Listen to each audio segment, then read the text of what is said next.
नमस्कार दोस्तों, स्वागत है आपका डीप टॉक में। दोस्तों, इस वीडियो में मैं आपको पढ़ाई करने के उस प्राचीन भारतीय नियम के बारे में बताने वाली हूँ जो बहुत कारगर विश्वसनीय है। मित्रों, इससे पहले कि हम वीडियो में आगे बढ़े, मैं आपको प्राचीन युग के रोचक सत्य साझा करना चाहती हूँ। दोस्तों, जब संसार में मानव सभ्यता जन्म हुआ, धीरे धीरे मानव सभ्यता विकास के पथ पर आगे बढ़ता चला। वैसे वैसे मानव सभ्यता के उन स्वर्णिम काल को सतयुग, त्रेता युग, द्वापर युग के नाम से जाना गया। अभी हम जिस समय में हैं, इसे कलयुग कहा जाता है।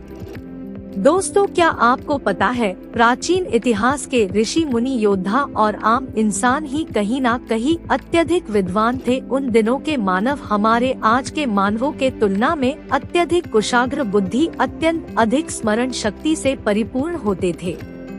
पुराणों और शास्त्रों के अनुसार उस काल के मानव किसी भी पदार्थ, व्यक्ति, सजीव और निर्जीव संपूर्ण ब्रह्मांड के ज्ञान को अपने आप में अवसरण करने और उसे स्थिर अपने भीतर बनाए रखने और उस ज्ञान का उपयोग करने में उन्हें महारत हासिल था।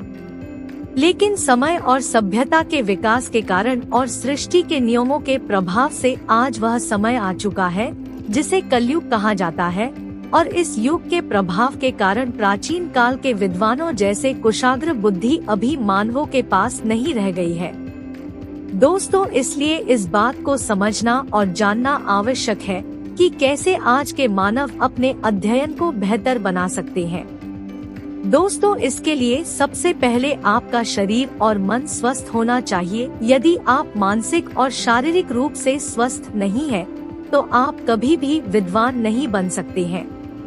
स्वस्थ शरीर के लिए नियमित प्रातः काल उठकर व्यायाम, योगा, प्राणायाम, ध्यान और नित्य कर्म के पश्चात ईश्वर वंदन भी करना जरूरी है। ईश्वर वंदन से मानसिक शांति, नकारात्मक ऊर्जाओं, विचारों से रक्षात्मक ऊर्जा का निर्माण होता है।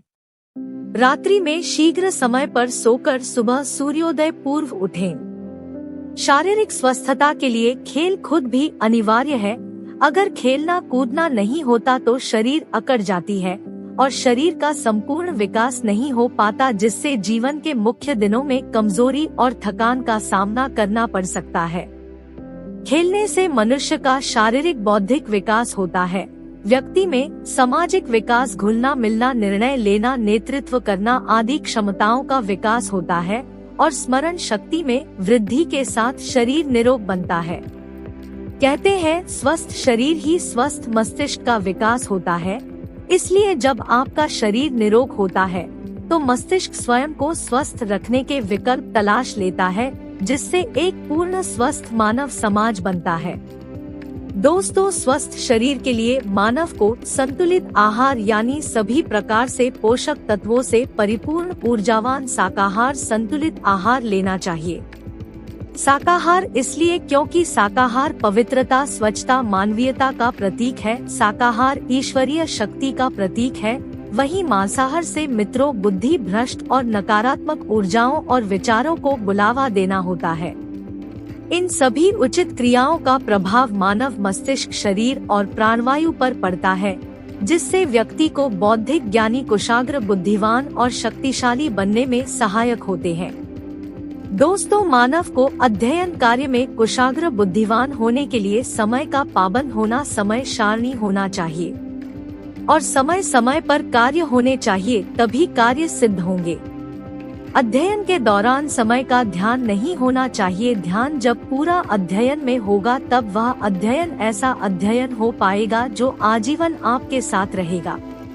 इस प्रकार का अध्ययन करने के लिए आपको अपने रुचि पूर्वक विषयों पर ध्यान देना चाहिए, और जिस प्रकार एक व्यक्ति अखबार पढ़ता है, उसी प्रकार रुचि पूर्वक अध्ययन से ही आप पाठ्य सामग्री को अधिक समय तक स्मरण रखने में कामयाब होंगे। दोस्तों, जिस प्रकार एक व्यक्ति अखबार सिर्फ एक बार पढ़ता है और उसे अखबार में पढ़ा समाचार इतना याद होता है कि वह भले अखबार के शब्दों का सामान नकल ना कर पाए, लेकिन वह उसे अपने शब्दों में बताने समझाने में कामयाब जरूर होता है। उसी प्रकार का ध्यान यदि मानव अध्ययन कार्य में कर सके तो हर कोई विद्वान बन सकता है।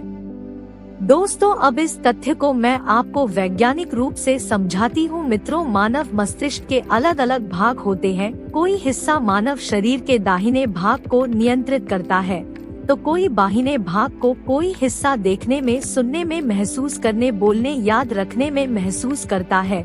जब मानव यह विचार लेकर अध्ययन करने बैठता है कि मुझे इतने समय में अध्ययन करना है, तो वह ठीक से अध्ययन कार्य नहीं कर पाता। लेकिन जब वह बिना कुछ सोचे रुचि पूर्वक अध्ययन करता है, तब उसका अध्ययन सफल हो जाता है। रात्रि में सोने से पहले अध्ययन सामग्री को देखकर, पढ़कर और मन में मनन करके सोना चाहिए। खेलने कूदने से, व्यायाम, योगा, प्राणायाम से शरीर स्वस्थ होने के साथ साथ मस्तिष्क को भरपूर ऑक्सीजन प्राप्त होता है, जिससे व्यक्ति सिर्फ देखकर, पढ़कर पाठ्य सामग्री को स्मरण रखने योग्य बनता है। दोस्तों, आशा है आपको हमारा यह वीडियो उपयोगी महसूस होगा। वीडियो देखने के लिए शुक्रिया। लाइक, सब्सक्राइब और शेयर करें। धन्यवाद।